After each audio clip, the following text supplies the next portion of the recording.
자, 오늘 말씀 121편은 하나님께서 우리 이스라엘을, 즉 이 시편 기자가 말하는 그 시대의 이스라엘을, 그리고 지금 우리에게 가지고 온다면은 지금 우리를 늘 지켜주신다라는 말씀을 하고 계시는 겁니다.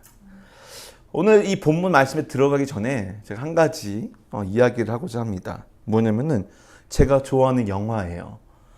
제가 좋아하는 영화에는 특징이 있습니다. 우선 액션이 화려해요. 그래서 막 여러 가지 막 동작이 빠르게 움직입니다. 또 하나, 첩보물입니다. 스파이가 등장을 해요. 뭔가 요원이 등장을 합니다. 스페셜 요원이 등장을 해요. 뭐 블랙 요원 많이 있죠. 007, 007 시리즈부터 해서 제가 가장 또 좋아하는 영화 시리즈 중에 하나가 바로 그 연장선에서 본 아이덴티티 아니면 본 시리즈예요. 영화를 보신 분도 있겠고 안 보신 분도 있겠지만 이렇게 대부분 첩보물이나 스파이물의 영화를 보다 보면 항상 등장하는 장면이 있습니다. 바로 누군가를 쫓기 위해서 CCTV를 확인한다는 거예요. 어떤 사람이 어디로 갔는지 CCTV로 추적을 막 합니다. 그러다 보면 CCTV에 딱 잡혀요. 그럼 그때부터 그 사람을 찾기가 용이해지는 거예요. 그래서 그 사람이 나쁜 사람이든지 혹은 좋은 사람이든지 이 CCTV로 감시를 합니다. 만약에 우리 팀이 작전을 갈 때 보호하기 위해서, 쉽게 말하면 우리 팀의 본부가 나의 동선을, 나의 주변 환경을 CCTV로 확인을 하는 거예요. 반대로 나쁜 사람, 범인을 발견했어요. 그럼 그 범인을 또 CCTV는 통해서 추적을 합니다. 제가 왜 이 CCTV를 이야기하느냐? 하나님의 시선이 이렇지 않을까라는 거예요. 하나님의 시선이 우리를 늘 향해 있습니다. 영어로 표현하면 24/7, 24시간 일주일, 즉 항상이라는 거예요. 하나님의 시선이 우리를 항상 쳐다보고 있어요. 그 비슷한 개념이 저는 CCTV를 생각을 하게 된 거거든요. 그런데 이 CCTV를 볼 때 우리는 보는 사람이 아니고 CCTV 안에 보여지는 사람이라는 거예요. 우리는 하나님이 그걸 CCTV를 통해서 우리를 바라보고 계시고 우리를 지키시고 보호하신다는 개념이고, 우리는 CCTV가 나를 향해 있다는 것을 어떨 때는 인지하지만 어떨 때는 인지하지 못하고 산다는 거예요. 자, 여기서 중요한 개념이 나오는 것 같아요. 대표적으로 저희 집안에도 카메라가 곳곳에 설치되어 있습니다. 아이들을 키우다 보니 만약을 대비해서 또 여러 가지 안전과 보안 위주로 해서 카메라를 설치해 놨어요. 특별히 우리 로이랑 조이가 자는 방에도 카메라가 있습니다. 근데 이 방에 아이들이 잘 때 카메라는 작동을 하지 않아요. 그런데 아이들이 움직이거나 외부에서 뭔가 들어오거나 움직임이 포착되었을 때는 이 모션 센서에 의해서 카메라가 녹화가 되기 시작됩니다. 어느 날인가 로이랑 조이가 저한테 얘기를 했어요. 아빠, 왜 저희 잘 자고 있는데 저희 쳐다보고 있었어요? 무슨 말인가 몰랐어요. 근데 알고 봤더니 카메라가 작동될 때는 카메라 렌즈 밑에 파란불이 들어오는 거예요. 그러니까 아이들이 나랑 동생은, 나랑 오빠는 잘 자고 있는데 왜 아빠는 나를 감시하지? 라는 마음으로 물어본 거였어요. 근데 사실 저는 그때 카메라를 보고 있지 않았거든요. 아이들이 왜 그런 말을 했을까요? 밤에 늦게 자면은 엄마 아빠한테 혼나는 걸 알고 있거든요. 그래서 가끔 엄마 아빠가 얘네들이 자는지 안 자는지 확인하는 거를 알고 있어요. 즉, 잠을 잘 때는 잠을 자고 있기 때문에, 늦은 밤에 잠을 자고 있기 때문에 엄마나 아빠에게 쉽게 말하면 잔소리 들을 일이 없어요. 그런데 밤늦게까지 놀다가 괜히 카메라에 찍혀있는 자기의 모습을 보면은 발끈하는 겁니다. 이게 무슨 말씀인지 아시겠어요? 하나님께서 우리를 쳐다볼 때 우리가 하나님 보시기에 떳떳한 행동을 하고 있고 잘하고 있잖아요. 그러면 그 시선이 늘 따뜻하고 나를 지키시는 분, 보호하시는 분의 하나님의 시선으로 느껴진다는 거예요. 그런데 내가 만약 하나님 앞에서 뭔가 조금 안 좋은 모습, 좀 불편한 모습, 뭔가 하나님을 향한 내 마음이 아니라 오롯이 나를 향한 내 마음, 내 것, 이런 마음에 가득 차서 세상에 빠져 살 때는 하나님이 나를 바라보는 그 시선이 막 부담되게 느껴진다는 거예요. 근데 오늘 본문이 그런 하나님과 우리를 어떻게 바라봐야 될지 다시 한번 알려주고 있습니다. 3절입니다. 그분은 너의 발을 미끄러지지 않게 하시리라. 그분은 너를 지키시는 그분인데 어떤 분이라고요? 졸지도 않으신대요. 물론 하나님이 우리와 같은 육신을 가지고 피곤하고 조는 분 아닙니다. 그런데 왜 이렇게 얘기했을까요? 항상 우리의 모든 일거수일투족을 안전하게 지키시기 위해서 우리를 바라보신다는 거예요. 이 말은 무엇입니까? 우리를 향한 하나님의 눈은요, 바로 보호하시고 선한 길로 이끄시는 분이라는 거예요. 하나님께서 우리를 바라보시는 그 눈이 내가 산을 향하여 눈을 들리라 나의 도움이 어디서 올까? 이렇게 고백했던 그 고백의 마음처럼 우리를 도우시는 분, 나를 향해서 언제나 선한 길을 이끄시는 분의 하나님이라는 거예요. 유튜브에서 제가 언제나 짧은 동영상을 봤어요. 뭐냐면 딸이 이 요리 경연대회 나갔는데 이 소스통이 열리지 않는 거예요. 아무리 해도 열지 않습니다. 그때 관중석에서 그를 응원하던 아빠를 보고 달려갑니다. 그래서 소스통을 아빠에게 던져줘요. 그래서 아빠는 단숨에 열어서 딸에게 줍니다. 그 딸의 마음이 어땠을까요? 지금 내 이 요리 경연대회 나가서 내가 어떤 도움이 필요한데 눈을 들어 보니 그곳에 언제나 내 편인 아빠가 있었던 거예요. 우리 하나님 아버지가 우리를 향한 그 눈빛이 늘 우리를 지키시고 보호하시고 선한 길로 인도하시는 분이라는 것이 오늘 본문이 이야기하고 있는 것이라는 거예요. 그것이 하나님의 시선입니다. 하나님의 시선을 우리가 어떻게 바라볼까? 이 시편의 기자처럼 이렇게 고백을 했으면 좋겠습니다. 1절입니다. 내가 산을 향해 눈을 든다. 내 도움이 어디서 오겠는가? 내 도움은 하늘과 땅을 만드신 여호와께로부터 온다. 이 시편 기자가 고백하는 겁니다. 내 인생에 물리적인 산이 있는 것일 수도 있고요. 내 인생의 여정 중에 나를 가로막는 무언가가 있을 수도 있습니다. 내가 지금 도움이 필요한 상황이에요. 그런데 그 도움을 주신 분이 누굽니까? 그분을 낫게 해주신 부모님도 아니고요. 학교에서 그를 가르쳤던 선생님도 아니고요. 또 배우자도 아니고요. 또 자기가 의지했던 지식과 학력과 재력, 그것이 아니라 바로 하늘과 땅을 만드신, 천지를 지으신, 이 모든 것을 지으시고 모든 것을 아시는 여호와 하나님께로부터 온다는 것입니다. 살면서 우리가 이 여호와 하나님께로부터 도움이 온다는 것을 잊어버릴 때가 참 많습니다. 그런데 우리는 이 앞구절에 조금 더 초점을 맞출 수 있어야 돼요.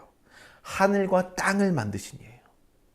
하늘과 땅을 만든다는 것은 이 히브리적 표현으로 말하면 하늘과 땅, 즉 이 세상의 모든 것을 만들었다는 분이라는 거예요. 즉 하나님은 다 알고 계세요. 그리고 모든 것을 우리에게 주실 수 있는 분이시고 예비하시는 분이고 계획하는 분이시고 이끌어가는 분이시고 즉 모든 인생의 주권자라는 겁니다. 그랬을 때 내가 지금 누구한테 도움을 받았어요. 내가 누구한테 도움을 받았고 내가 무언가로부터 인해서 문제가 해결됐습니다. 그럴 때 우리의 고백이 무엇입니까? 아, 궁극적으로 나를 도우신 분은 하나님이시구나. 하나님께서 그 사람을 보내서 내가 이것을 감당케 하셨구나. 하나님께서 내게 오늘 읽은 이 말씀을 통해서 은혜를 주셔서 내가 또 오늘 하루 이렇게 살아갈 수 있게 해주시는구나. 아, 지금 나 안에 이런 문제와 상황 속에 있음에도 불구하고 내가 당장 죽지 않고 하나님 주신 은혜로 매일매일 살 수 있는 것은 내가 지금까지 모아놨던 통장에 있는 잔고가 아니라 내가 지금까지 공부했던 나의 경력이 아니라 내 삶을 이끌어주신 하나님 여호와구나라는 것을 고백해야 된다는 것입니다. 그것이 바로 우리 성도 여러분의 고백이 되길, 그리고 저의 고백이 되길 주님의 이름으로 축원드립니다. 두 번째로 단순히 선하고 우리가 어려울 때 도움을 주시는 하나님인가? 결코 그렇지 않다는 것입니다. 3절과 4절이 이렇게 말하고 있어요. 미끄러지지 않게 하신대요. 그리고 졸지도 주무시지도 않는데요. 이게 무슨 말입니까? 미끄러지지 않게 하시리라는 말은 뭐 단순히 가다 넘어지지 않는 것 할 수 있겠지만 우리 그리스도인들이 언제 넘어졌다는 말을 합니까? 언제 시험에 든다고 말을 합니까? 바로 주변의 목소리가 하나님의 목소리가 아니라 사단의 유혹에 넘어갔었을 때, 혹은 내 마음의 중심이 하나님을 따르는 마음이 아니라 아주 잠시 혹은 긴 시간 동안 하나님이 아닌 다른 곳에 내 마음과 생각이 뺏겨 내 마음의 중심을 잃어버리고 글쎄 평강과 사랑을 온전히 느끼지 못하고 자유하지 못하는 그 순간이겠죠. 자, 이렇게 말합니다. 여호와께서 너를 지키시며 너를 보호하시리로다. 또 뭐라고 합니까? 낮에 해도 밤에 달도 너를 해치지 못할 것이다. 여호와께서 모든 해악에서 너를 지켜주시며 너의 영혼을 지켜주시리라. 이것이 6절 7절의 말씀입니다. 이것은 우리가 선하게 이끄신 하나님뿐만 아니라 우리가 잘못된 길로 가는 것에 반응하시는 분이라는 거예요. 우리가 영적으로 우리의 인생이 육적으로나 영적으로나 하나님 보시기에 옳지 않은 길로 갈 때 하나님 우리에게 침묵으로 기다리실 때도 있습니다. 하지만 늘 침묵으로 기다리지 않으시고 어떨 때는 회초리를 들어서 톡톡톡 올바른 길로 가게끔 우리에게 깨닫게 하시는 순간이 있다는 거예요. 그런데 이 순간은 아까 우리 아이들의 이야기처럼 마치 내가 잘못하고 있을 때는 하나님께서 나를 바라보시는 그 감시자의 눈이 사랑의 눈이 아니라 뭔가 나를 쫓아다니면서 나를 혼내기 위한, 나의 발목을 잡기 위한 눈으로 오해할 수 있다는 거예요. 하지만 하나님의 마음은 앞서 말했던 것처럼 우리를 사랑의 눈으로 바라보시는 인도자 하나님이라는 거예요. 우리가 하나님 앞에 떳떳하지 못하면요, 하나님의 눈은 우리가 그 눈을 사랑의 눈이 아니라 매서운, 무서운, 눈치 봐야 할 눈으로 생각한다는 것이죠. 결코 그러면 안 됩니다. 이 설문조사를 좀 찾아봤더니 이 CCTV가 설치된 지역에는요, 범죄율이 평균적으로 20% 감소한답니다. 이것은 무엇을 뜻하는지 아십니까? CCTV 자체가 무언가를 막거나 해주지 않습니다. 그러나 그 상황 속에 범죄자나 범죄를 일으키려는 범죄 유발자, 이들이 CCTV가 있는 것을 보는 순간 들킬까봐 범죄 행각을 덜 하게 된다는 거예요. 자, 이 개념을 우리에게 또 다시 한번 가져와 보자고요. 하나님께서 우리를 바라보고 있다는 그 눈빛이 나를 혼내고 책망하기 위한 눈이 아니라 나를 오히려 이 길로 가면은 내 안에 진정한 평안과 기쁨과 하나님이 주신 은혜가 없는 삶이겠구나, 이런 일종의 경각심의 신호로 받아들여야 된다는 거예요. 하나님은 우리의 길을 바로잡아 주길 원하시고요, 우리가 올바른 방향으로 나아가도록 우리를 사랑의 눈으로, 염려의 눈으로 바라보신다는 것을 잊지 말아야 됩니다. 이 세상 사람들이 말하는 CCTV의 목적과 똑같습니다. 사실 하나님께서 바라보시는 이 눈은 우리의 안전과 우리의 복지를 위해서, 우리의 영과 육의 안전, 영과 육의 복지를 위한 것이라는 거예요. 그래서 우리가 올바른 길을 걸어갈 수 있도록 돕기 위한 것, 그것이 바로 우리를 향한 하나님의 시선이라는 것을 우리는 기억해야 합니다. 자, 마지막으로 첫 번째는 그거였습니다. 나를 사랑의 눈을 바라보신 하나님, 인도자의 눈을 바라보신 하나님. 두 번째는 나를 감시자의 눈으로 바라보신 하나님이었어요. 세 번째는 뭐냐면요, 세상을 향해서도 동일한 눈으로 바라보신 하나님이라는 거예요. 나를 하나님께서 바라보시는 그 눈처럼 다른 사람들도 그렇게 바라보고 있다는 거예요. 즉, 지금 저 사람이 살아가는 모습, 저 공동체가, 내가 속한 교회 공동체가, 내가 속해 있는 이 커뮤니티, 도시, 아니면 카운티, 아니면 스테이트, 아니면 나라. 어떨 때는 답답해 보일 때가 있습니다. 도대체 정의가 어디 있는지. 정치적인 얘기를 별로 하고 싶지는 않지만 고국의 이야기를 볼 때마다 마음이 무너질 때가 많이 있습니다. 한국에는 과연 기도하는 사람이 없는 것인가? 분명히 기도하는 사람이 있을 텐데도 불구하고 어떻게 나라가 이렇게까지 안타까운 현상들이 이어지는 나라로 변해가고 있고, 또 많은 사람들이 힘들어하고 있고, 또 너무 물질 중심적인 삶을 살다 보니 돈이 모든 것을 해결하여서 제가 살던 한국의 모습이 아닌 또 다른 형태의 또 다른 모습의 한국이 된 것 같아서 아쉬울 때가 많이 있습니다. 그런데 과연 그런 상황에서 고국을 보며 어떻게 해야 되겠습니까? 하나님께서 나를 바라보신 눈으로 하나님께서 고국을 바라보고 있다는 것을 기억해야 됩니다. 하나님의 뜻이 분명히 있을 거예요. 그리고 그 뜻이 이뤄가기 위해서 많은 사람들이 기도하고 실천하면서 무언가 운동을 하면서 무언가 이야기를 하면서 서로 이야기를 해서 목소리를 높여가면서 그들의 삶을 바꾸고 잘못한 자들에게 격려하고 때로는 법을 적용하여서 잘못은 고칠 수 있도록 도와주고 복수가 아니라 서로가 살아갈 수 있는 공동체를 만들기 위해서 애써야 된다는 것이에요.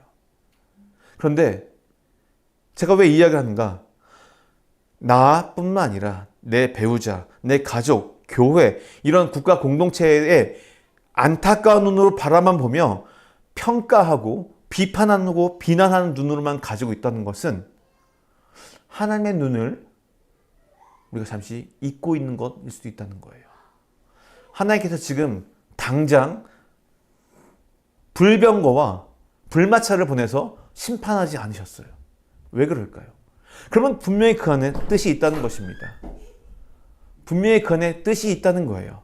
우리는 그 뜻을 헤아리기 위해서 주님께 나아가며 내 자신을 돌봐야 돼요. 내가 잘못했을 때 어떻게 합니까? 하나님께서 분명히 우리에게 말씀하실 때 어떻게 말씀하실지를 잘 듣고 집중해야 되는데 나에게 향한 하나님의 말씀이 있고요. 이 공동체나 교회에 대한 말씀이 있다는 거예요. 자, 내가 잘했을 때 하나님 나에게 칭찬의 눈을 바라보십니다. 내가 잘못했을 때 때로는 심판자의 눈으로 바라보십니다. 근데 그 눈을 동일하게 내가 있는 교회와 나라에도 보신다는 거예요. 그래서 제가 여러분께 이런 말씀을 드리고 싶어요. 하나님은 개인을 향한 계획만 갖고 있는 게 아니에요. 하나님은 이 세상의 모든 것을 주관하시고요. 세상 속에서 일어나는 모든 사건과 상황을 감시하시고 관리하신다는 거예요. 그리고 그것을 선하게 이끌어 가세요. 그런데 그 중간마다 벌어지는 현상과 상황 때문에 우리의 마음을 놓치고 하나님의 주관자 되심을 잊어버린 순간 어느덧 이 세상을 쉽게 판단하는 하나님의 역할에 내 자신이 올라간다는 겁니다. 세상을 향한 하나님의 눈은 그렇게 단순한 관찰이 아니라 모든 것에 대한 사랑과 계획에서 비롯된다는 것을 우리는 알아야 돼요. 하나님은 이 세상에 벌어지는 모든 일을 다 알고 계십니다. 그리고 그 모든 것 속에서도 그분의 공의와 사랑을 나타내세요. 만약에 끝나지 않을 것 같은 문제가 있다면 여러분의 가정과 교회와 사회에 문제가 있다면 하나님께 그 뜻을 끊임없이 구하십시오. 그리고 그 하나님의 뜻을 구하는 과정 가운데 바로 여러분이 무엇을 해야 될지를 묻고 실천하십시오. 비판만 하고 비평만 하고 비난만 하는 것은 결코 하나님의 뜻이 아닙니다.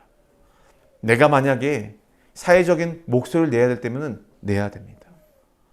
기뻐하는 자들과 함께 기뻐하고 슬퍼하는 자들과 함께 울며 우리는 교회의 복음을 공동체의 사랑을 은혜를 세상을 향해 나눠야 되고 또 가정에서도 확장시켜야 되며 내 삶이 하나님의 은혜로 풍족한 만큼 내 주변에 그 은혜가 흘러나가게 해야 된다는 것입니다.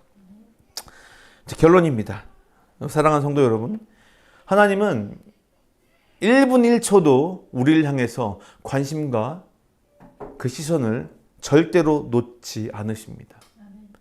이 믿음을 가지고 살아가는 우리는 매일의 삶에서 하나님을 더 깊이 의지해야 되고 또 그분의 인도하심이 있다는 것을 다시 한번 되새기며 살아가야 됩니다. 아멘. 우리는 우리의 행동과 말을 이제 조심할 필요가 있어요. 하나님께서 다 보고 계신다는 겁니다. 그래서 말과 행동을 이제는 실시간으로 하나님께 올려드리는 인생으로 살아가야 합니다.